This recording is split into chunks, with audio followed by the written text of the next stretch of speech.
Bonjour à tous, merci d'être présents aujourd'hui à l'Accor Arena pour cette première édition de la Deep Tech fait son Big. Vous savez qu'on a un grand événement demain, d'ailleurs vous êtes tous évidemment conviés, qui s'appelle le Big, qu'on fait depuis 7 ans.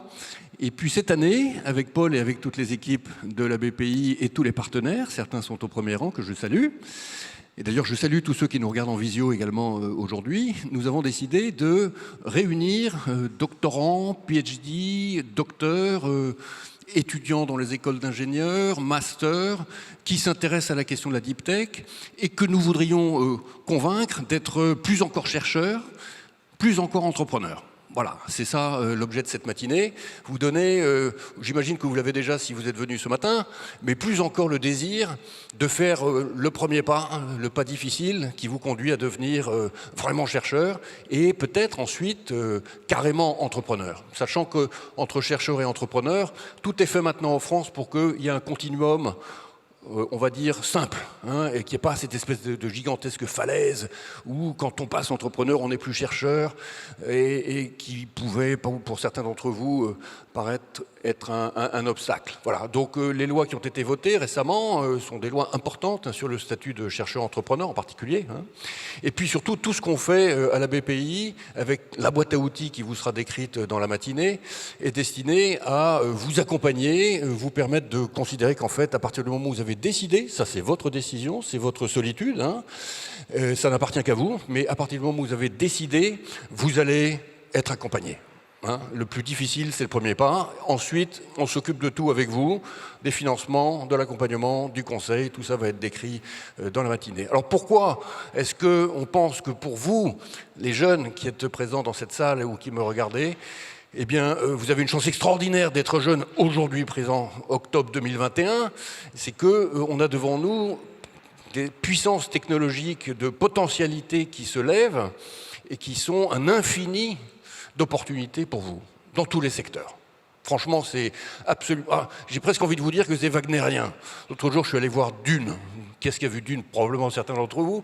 Mais il y a des images qu'on voit dans Dune et qui, au fond, sont ce que moi je vois là, s'agissant des grandes révolutions dans l'agritech, dans la 5G, la connectivité universelle, dans le quantique, enfin je pourrais citer tous les grands champs évidemment, hein, la transition énergétique avec l'électrification de la mobilité, la ville intelligente, enfin tout, la biotechnologie, tout, voilà. Et dans tous les cas, l'image que je vois, c'est un espèce de mur de possibilités qui se lève devant nous et pour lequel vous avez la possibilité d'avoir une grande vie la vôtre, parce que vous allez y participer, et nous avons le devoir de vous demander de le faire. Parce que ce serait dommage que ce soit les autres pays que la France qui le fassent.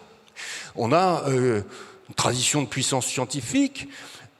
C'est absolument frappant de se balader dans Paris et de voir le nombre de plaques où on dit « ici, machin a inventé quelque chose qui aujourd'hui est au cœur de la vie quotidienne du monde entier ». Ça doit continuer, ça. Hein, et d'ailleurs, ça continue, j'ai pas d'inquiétude. Simplement, il faut qu'on y mette de la puissance. Hein. Tout ce que BPI France fait consiste à mettre les gaz. Hein, la surmultiplier sur chacun des champs, sur chacune des verticales. Donc voilà ce que je voulais vous dire ce matin en introduction. Foncez, on va vous accompagner. Encore une fois, les possibilités sont absolument infinies. Il faut raisonner dans un monde qui est un monde dynamique. L'autre jour, je faisais le point sur la 5G, par exemple, et on était en train de commenter le fait qu'il y avait des acteurs qui étaient des acteurs un peu... on va dire, inquiets, hein, et qui se demandaient si la 5G n'allait pas leur enlever une partie de leur territoire, donc défensif, alors que pas du tout. Il faut considérer que la 5G va permettre la connectivité universelle va permettre de connecter tout, et donc des entreprises gigantesques vont se lever, offrant des services nouveaux qui n'avaient pas été anticipés, qui n'avaient pas été imaginés, tout ça vient en plus. Hein, donc il n'y a aucune raison d'être défensif par rapport à toutes ces grandes révolutions. Pareil dans l'industrie agroalimentaire, évidemment, et pareil dans le monde de la santé que nous finançons considérablement, je ne sais pas si vous le savez. Et donc voilà, aucune inquiétude à avoir, pas de peur, beauté de la vie de l'entrepreneur, premier pas difficile à faire, mais enfin on est là. En fait, une fois que vous l'avez fait, sachez que c'est très peu risqué maintenant d'être entrepreneur en France, très très peu, parce que vous êtes accompagné de partout. Tout le monde veut votre succès.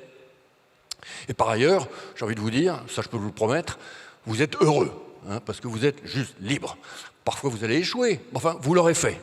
C'est tout ce que je peux vous dire ce matin. Je vais passer la parole maintenant à Paul-François Fournier, le patron de l'innovation chez BPI France, le responsable du plan Deep Tech avec toute son équipe, qui va vous dire comment ce matin on va structurer la matinée. À tout à l'heure.